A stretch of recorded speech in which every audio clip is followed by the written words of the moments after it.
The Department of Justice has moved to prevent school resource officers from preying on children because there's been so many reports in 2024, 2023, 2022, goes all the way back. I mean, there's even a DOJ study on the DOJ's own website where information goes all the way back to the late 70s about how many school resource officers and police officers prey on children. And now the DOJ has announced a new guideline that calls for more training and policies to prevent students from becoming prey to predator cops. I've been saying this for years, and the squad vehicle that you see right there is from the Richland County Sheriff's Department. So anyone from South Carolina, pay attention. Because if you read the text that comes directly underneath that vehicle right there, it says a Richland County Sheriff's Department vehicle in front of Spring Valley High School in Columbia, South Carolina. One of the deputies assigned to that school kept his job for years despite numerous complaints of essays, assaults against female students.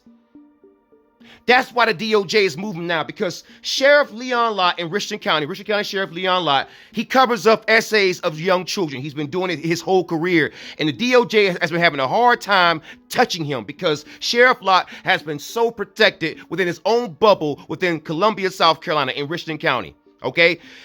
The freaking Washington Post put their vehicle right there to tell you this was largely about that sheriff's department. And I'm going to show you why. They're referencing was Jamil Bradley.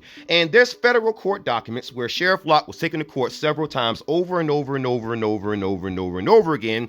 And it was proven that this guy protected Jamil Bradley. He knew what Jamil Bradley was doing because he had Jamil Bradley assigned to Richland Northeast in Columbia, South Carolina, where Jamil Bradley was essaying, was preying on high school girls. And so parents started complaining. And so instead of punishing Jamil Bradley or actually arresting him, he moved him over to Spring Valley High School where he was preying on more girls. He got one of them pregnant.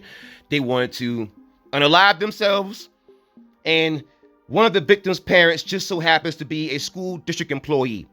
And there were federal lawsuits, lots of lawsuits that prove that Sheriff Lott is a scumbag who knew about it. Because all you gotta do is go Google it and you will see all the court documents and depositions where Sheriff Lott said he didn't even believe the victims, even though it was proven the victims were right the whole time. And on top of that, it was shown this guy went out of his way to cover for his deputy. And there were numerous lawsuits, all kinds of lawsuits. In fact, one of the lawsuits was settled for $900,000 of taxpayer funds because of this sheriff who is most likely a child predator himself. Let's just keep it a buck.